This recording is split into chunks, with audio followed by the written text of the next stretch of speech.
Very, very good evening to all my dear exam fighter family member.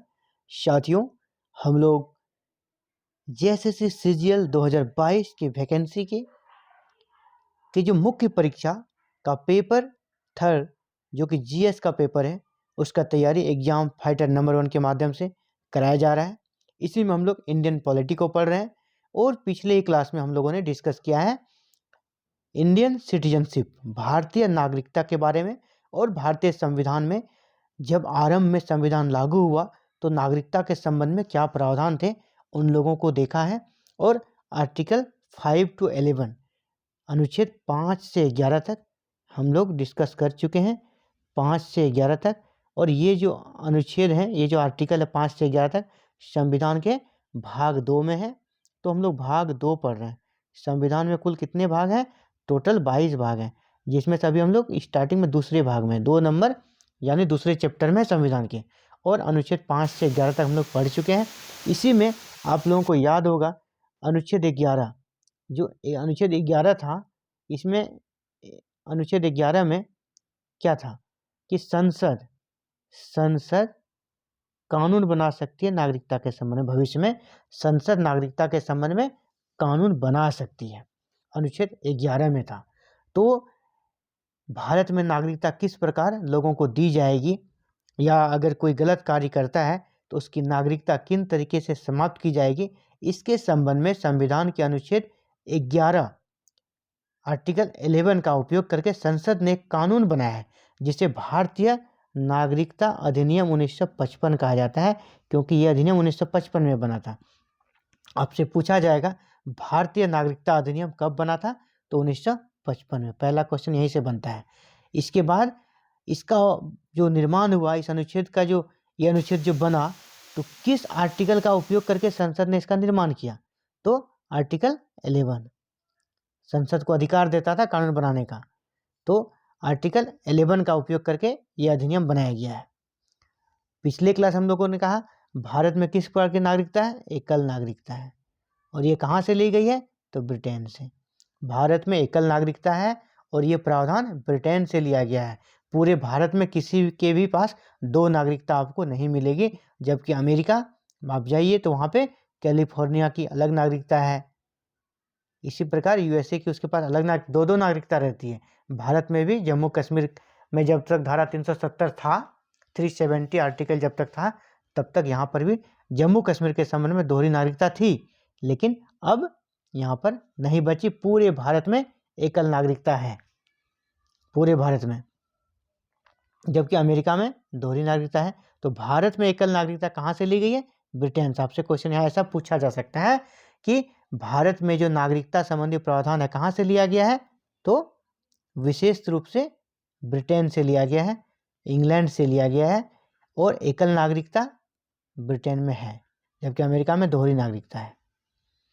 जैसा कि पहले भी अभी बताया गया कि अनुच्छेद 11 आर्टिकल 11 का उपयोग करके संसद ने नागरिकता अधिनियम बनाया।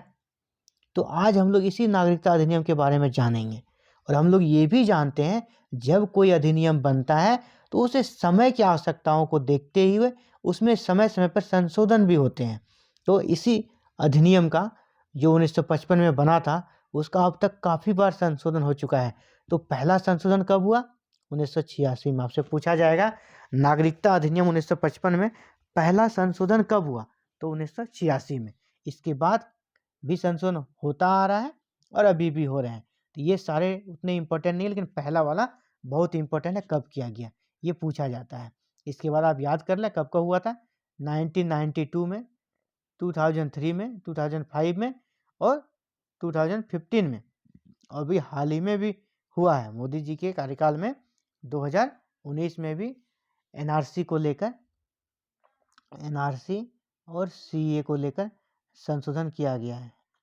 एनआरसी और सीए को लेकर 2019 में भी किया गया है।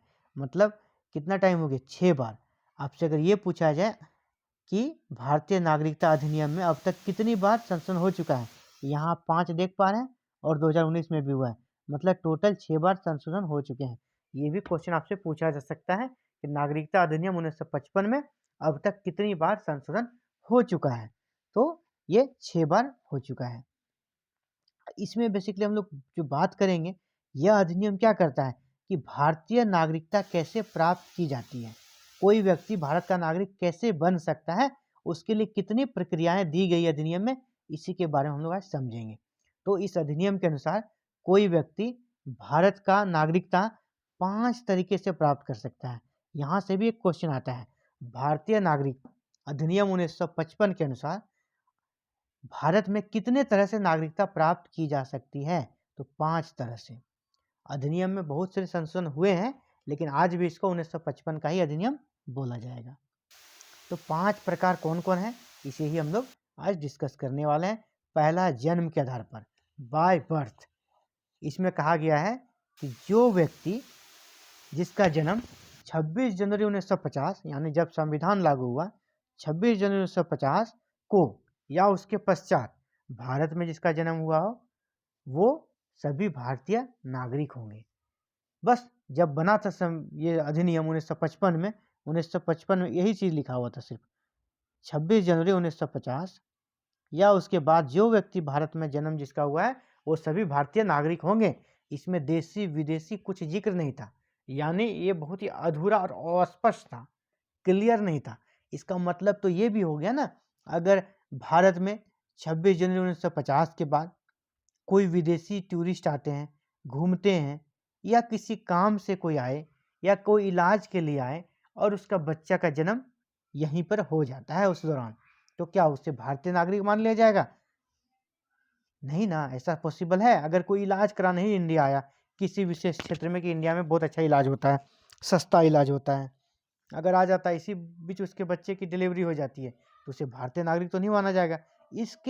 इस परिस्थिति को देखते हुए, इन समस्या को देखते हुए, इसी में पहला जो संशोधन हुआ 1986 में, 1986 में, उसके अनुसार क्या कर दिया, अब इसमें ये हो गया है कि बच्चा का जो जन्म होगा, जन्म के समय उसके माता या पिता दोनों में किसी एक का भारत का नागरिक होना जरूरी है। अब क्लियर हो गया कि अगर भारत में किसी का जन्म 26 जनवरी या उसके बाद हुआ है, तो उस समय उसके माता या पिता दोनों में से किसी एक को भारत का नागरिक होना जरूरी है। अब ये जो प्रोविजंस था जन्म के आधार पर नागरिकता, अब ये क्लियर और स्पष्ट हो गया। पहले जब ये लागू हुआ था 1955 में, तभी इसमें जो अंधकार वाली स्थिति थी, अस्पष्ट था, क्लियर नहीं था। तो पहला हो गया बाय बर्थ से या जन्म से कैसे भारतीय नागरिकता किसी को मिल सकती है, उसके बारे में हम लोग जान गए कि अगर 26 जनवरी 1950 या उसके बाद किसी बच्चे का जन्म भारत में होता है और उस समय उसके माता या पिता में किसी एक की पास भारत का नागरिकता हो, तो वह बच्चा भी भारत का नागरिक बन सकता है और वो भारत का नागरिक कहलाएगा। दूसरा है वंश परंपरा। वंश परंपरा, वंश परंपरा मतलब हो गया आपका जन्म भारत में हो या कहीं हो, आपका जन्म कहीं बाहर में हो, आप बाहर में रहते हैं, आप बहुत हाई प्रोफाइल सोसाइटी से बिलोंग करते हैं, तो होता है क्या हमारे समाज में कि अगर जो बहुत उसकी आर्थिक स्थिति बहुत ज़्यादा अच्छी है और हाई फाई सोसाइटी है, तो वो तो उनका डिलीवरी भी विदेशों में कराते हैं। सिंपल सा, आप किसी गांव में किसी गरीब के यहाँ जाइएगा तो उनके यहाँ देखिएगा, उनका अगर बच्चे का डिलीवरी होता है तो दाई कराती है, अगल बगल में गांव दाई रहती है, वही घर में ही करा देती है। अगर जिनके पास ज़्यादा संसाधन है तो प्राइवेट अस्पताल जो आसपास में वहाँ जाते हैं। अब कोई बहुत अमीर है तो दिल्ली बम्बई जाएंगे, अब कोई अरबपति है तो चले जाएंगे अमेरिका, वहाँ जाके डिलीवरी कराएंगे। यानी उसका बच्चा का जन्म कहाँ हुआ, भारत से बाहर। तो भाई ये जो दूसरा प्रोविजंस लाया है, दूसरा जो इसमें प्रावधान है इस एक्ट में, दूसरी जो प्रक्रिया है नागरिक बनने का, उसमें भारत से बाहर के लिए है। भारत से बाहर अगर किसी बच्चे का जन्म होता है 26 जनवरी 1950 या उसके बाद, तो वह भारत का नागरिक हो सकता है, वह भी हो सकता है, लेकिन उसमें क्या है, जब एक्ट बना उसमें था कि उसके पिता का भारत का नागरिक होना आवश्यक है।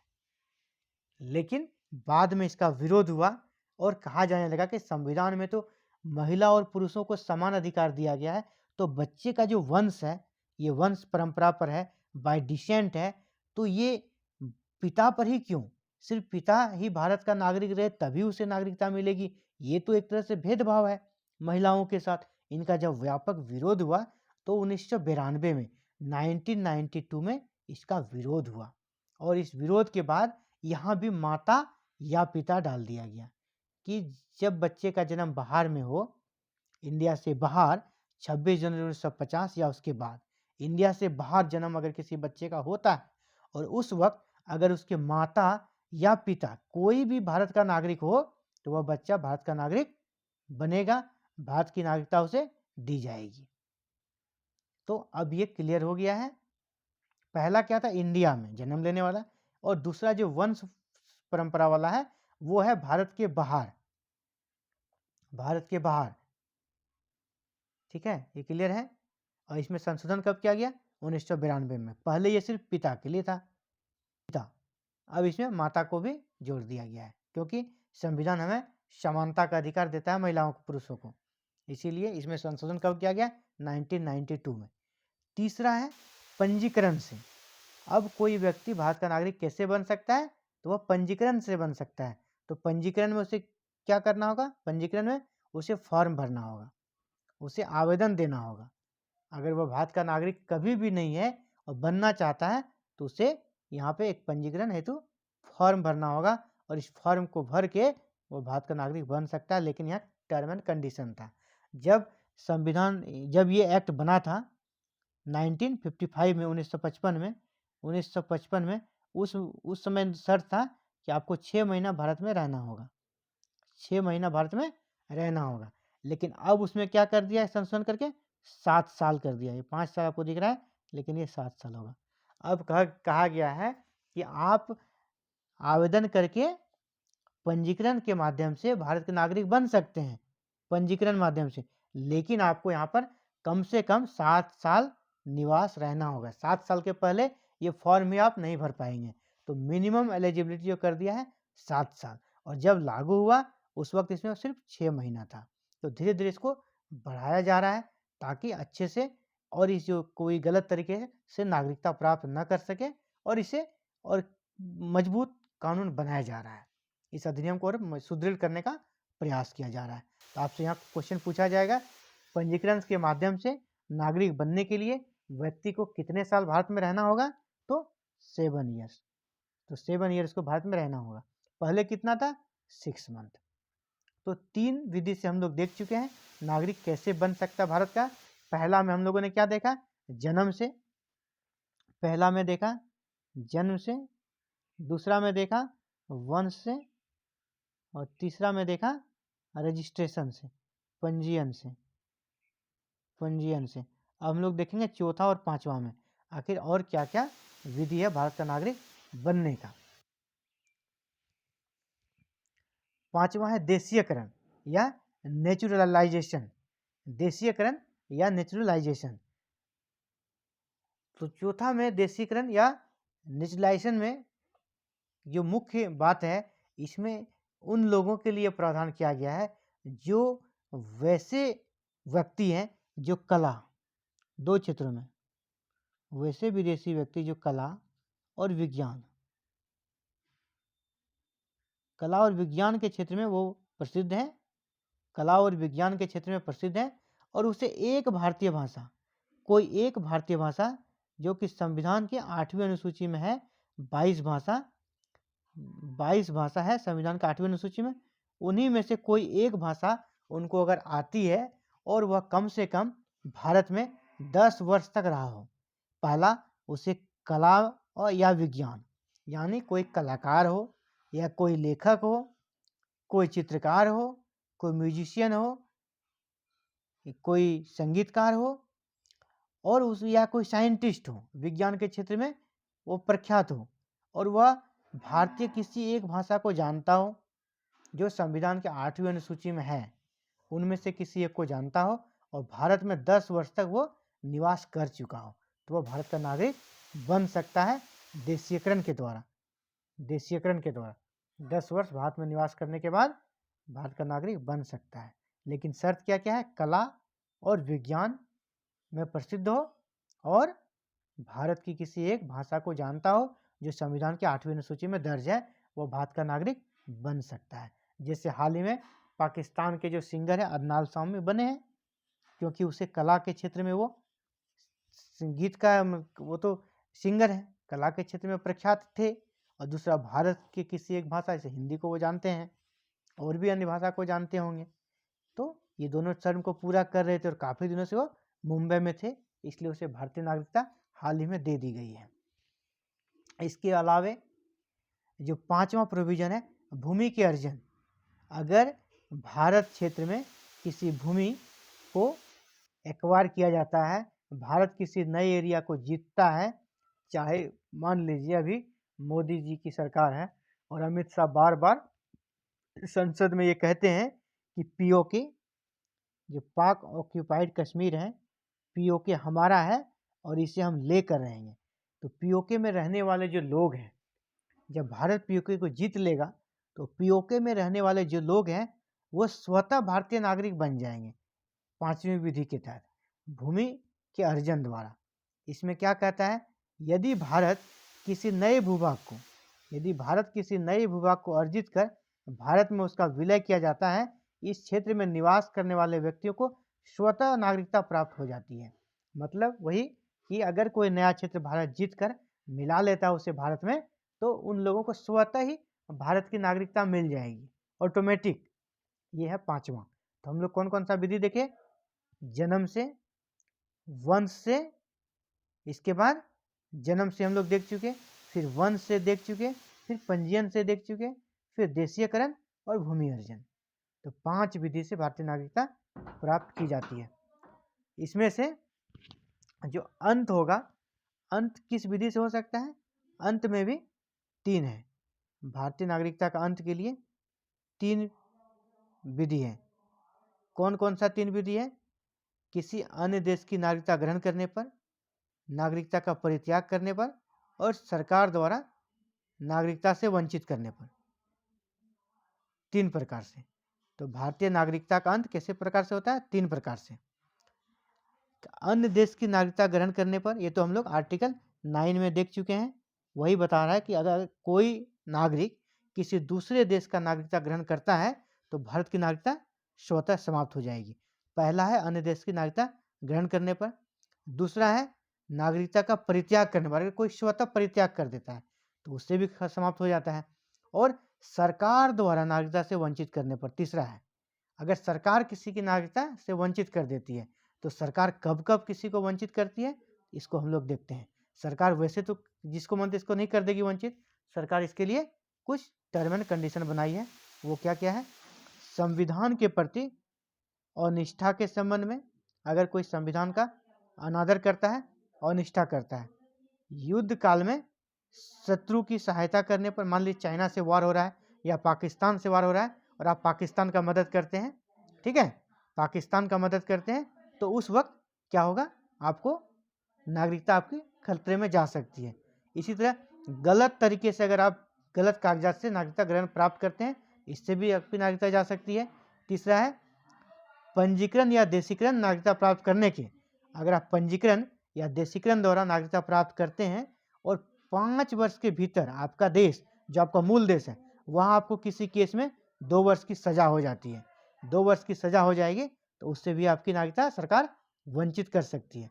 इसी प्रकार अगर कोई भारतीय स्त्री किसी विदेशी पुरुष से विवाह करती है तो उसकी नागरिकता यहाँ से चली जाएगी। और लगातार बिना सूचना के अगर आप 7 वर्ष तक भारत से बाहर रहते हैं तो भी आपकी नागरिकता समाप्त सरकार कर सकती है।